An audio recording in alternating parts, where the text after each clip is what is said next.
Hello, I am Mal, and welcome back to XCOM 2.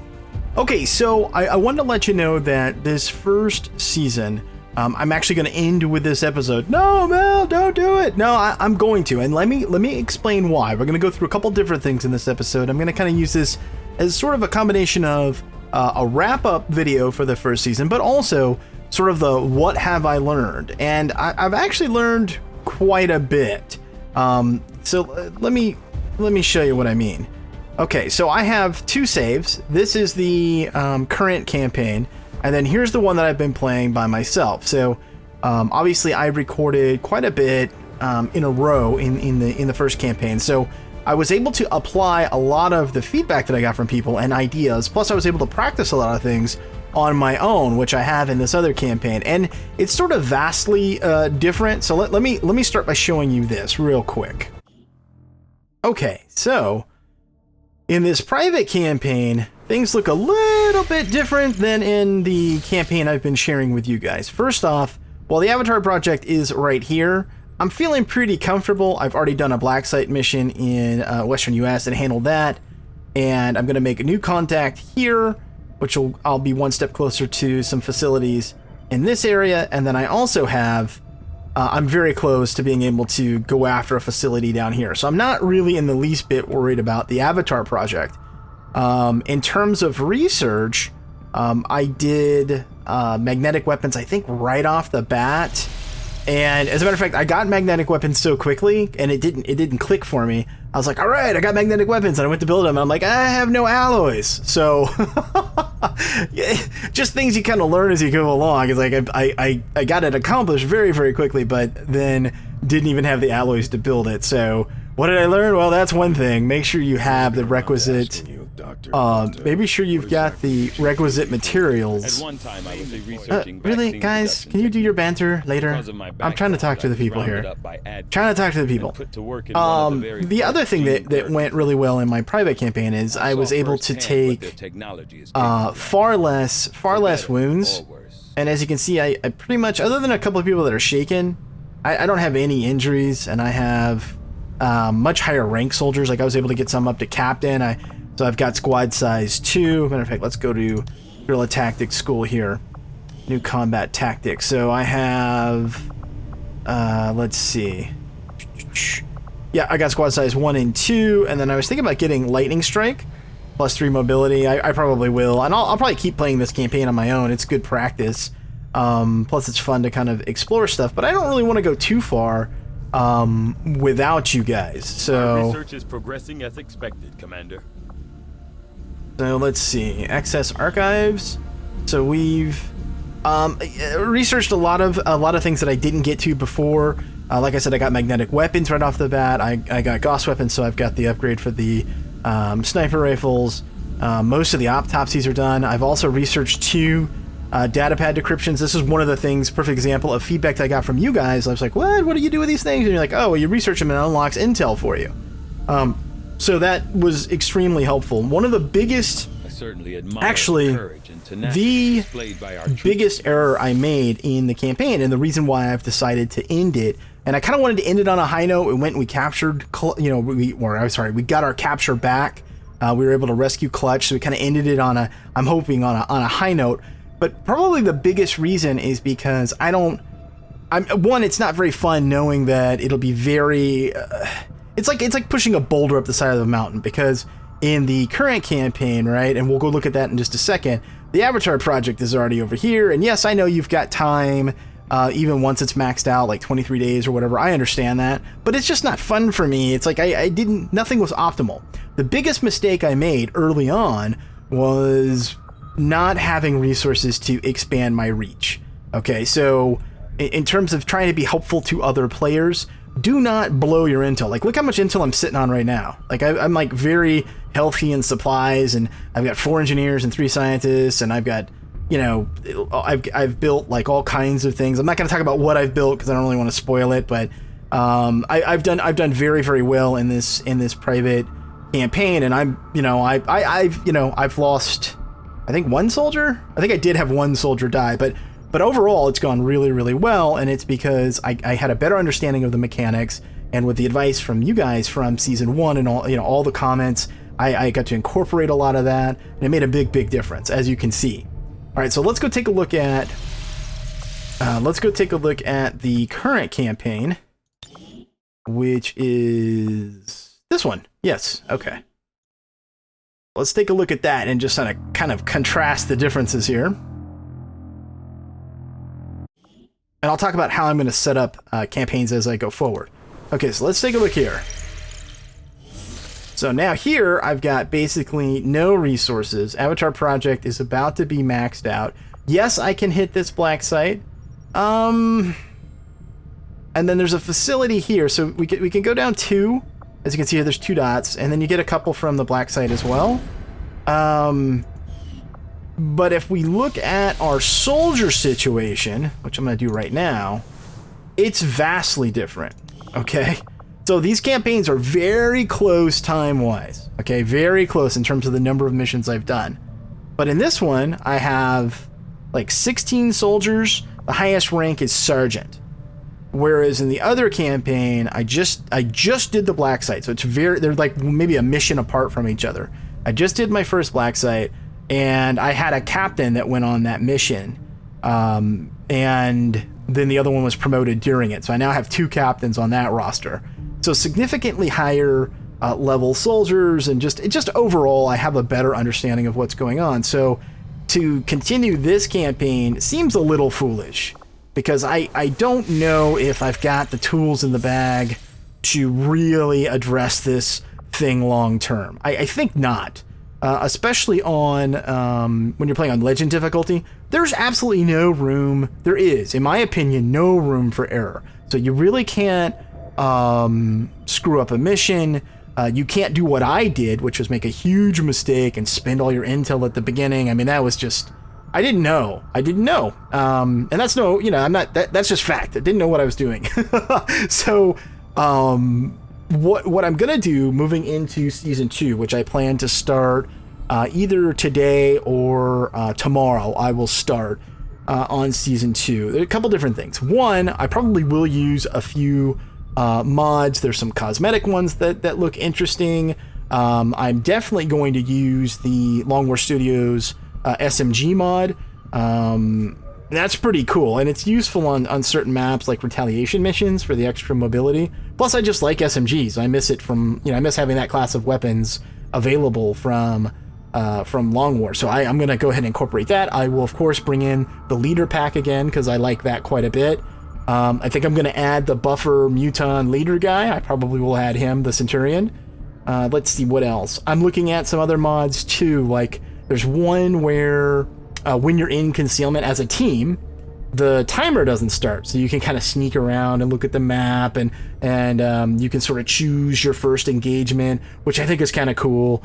But then the timer starts normally, so it is a little bit of an advantage, but I don't know how much it is, because on a lot of them, when you're in concealment, let's say you have to go and defend whatever, and they're shooting the transmitter or whatever. Sure, it's helpful to be able to take your time to kind of weave in and out of the guys and set up a good ambush, but then after that, you still have to kill all the aliens. So it's not like, and you still have to beat the timer. So it's kind of 6 of one, half dozen of another. I think it's relatively balanced. We'll see. I'm still thinking about that one. But there's a lot of like cosmetic mods that look really, really good. So I'm thinking about adding some of those, and just try to have, I guess, more fun. I mean, I had some fun, but it was frustrating for me playing on Legend and doing it blind.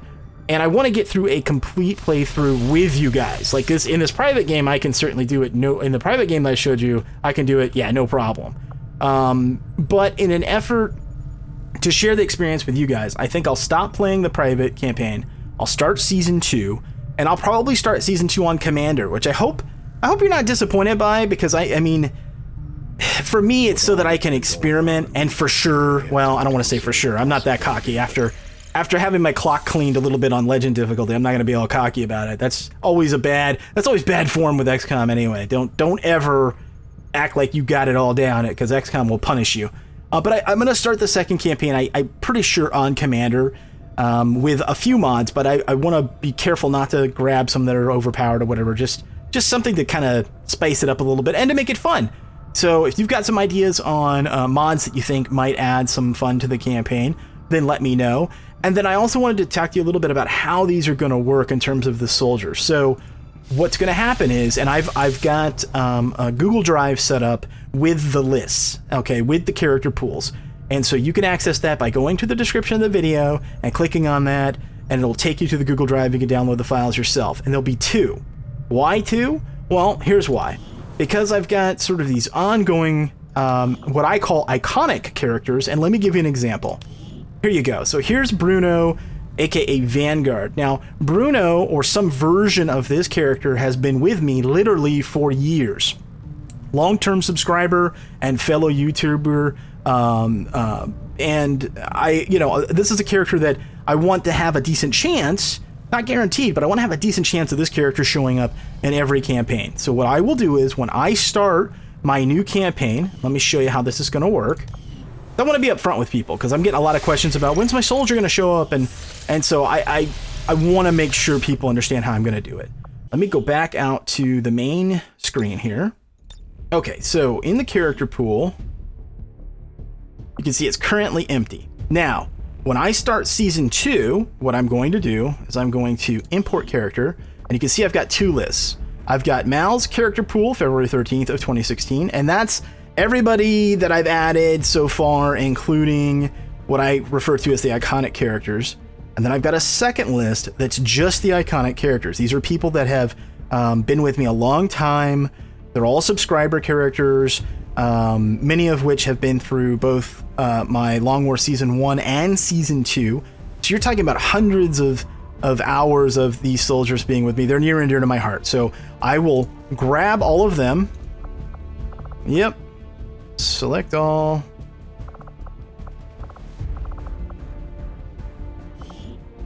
Okay. And then you can see here, I've got these are the iconic characters. So I'm going to start every campaign. Like, as an example, I'm going to have Eve with me for every campaign. The potential, right? The potential, because this first list, this is where it's going to draw from. And I do an INI edit that forces the game to use only character pool characters. Okay, so the vast majority of these are set up as soldiers. Some are set up as NPCs. Like, as an example, Izanami here is actually set up as a VIP and not a soldier, while her brother, Izanagi is actually set up as a soldier. Okay, so, but most of these are soldier characters that will show up in the recruitment pool. Okay, or I can get them as a reward. One or the other. Okay, I've got some set up that way. They're all set up as rookies. I had them set up before in their specialist that they tend to be. Like, as an example, Leona Shade is a sharpshooter. Okay, she's I mean, it's an iconic character, needs to be a sniper, right? For those of you that are familiar with my other campaigns, particularly Long War Season 2, you know that Leona Shade is, you know, a sharpshooter, aka a sniper, right? But because it's so silly, if I select, for instance, if I select sharpshooter and I get Leona, take her out on a mission, and then or I was to get her as a reward or whatever, she's not necessarily going to be a sharpshooter. When you get promoted, for whatever reason, the devs decided to leave a random element in there. And I've seen different things, but most people agree that it's about 50% the chance that you'll get what you set up in the character pool as the promoted class. And I've been checking the workshop. I don't see a commander's choice second option where you can choose whatever class. And I guess the reason is because that's to give more value to the guerrilla tactics school where you retrain rookies. So fine. The way you fix that, kind of, is instead of setting up a soldier class, you just say, bring them in as a rookie. And then you're sort of forced to train them all in the guerrilla tactics school to the class that you want so that you can ensure that the characters match the MOS that you want to give them. So that's what I will likely do. So I will start every campaign, or most campaigns, with the vast majority of these characters, the iconic characters. And then partway through, after I have some of them already in the campaign and the campaign is up and running, then what I'll do is I will go in, let me go back into the character pool. Then I will go in and I will grab people from the other list, okay, the master list. Okay, so here's the iconic one that you just saw, and then here is the master list. Now, I've already started adding people. They've been emailing me their BIN files, which you can certainly do that. Or you can fill out the form, both of those are in the links below this video. So if you don't know what I'm talking about, there's even a link to a video that'll explain to you how you can send me your files. So all of that's in the description of the video. So please look there if you're not exactly sure how to get your soldier in. But like as an example, all of these are brand new characters that I've just imported. And then I've got some more down here, like Buzz here, I think is new. Let's take a look at him. Or I can keep going out back to the main menu for whatever reason. Let's take a look at Buzz. Come here, Buzz. Okay, so there's Buzz. I just got Buzz via an email with his BIN file attached, so I've added him to the master character pool. Now, if your character isn't already here, okay, if you're not already on the list for this master character pool, if you don't see yourself yet, don't freak out. I have your submissions, they're on a master list, and a couple people, Clutch will likely be one of them, and then I think Wolfric is also going to help us, or someone else. There's going to be a couple of people that are going to be helping me with this. We're going to be going to that master list, and we're going to be creating your characters and slowly adding them to this pool. But by far the easiest way, if you already own XCOM 2, would be to create your character and then just email me the bin file. Okay, so that's, if you want your character exactly the way you want, that's the way to do it. And even though I've been very specific about certain things like the colors and things like that, people keep sending me like bright orange with like, you know, armor and like purple guns and stuff like that. You can do that if you want, folks. I will change it.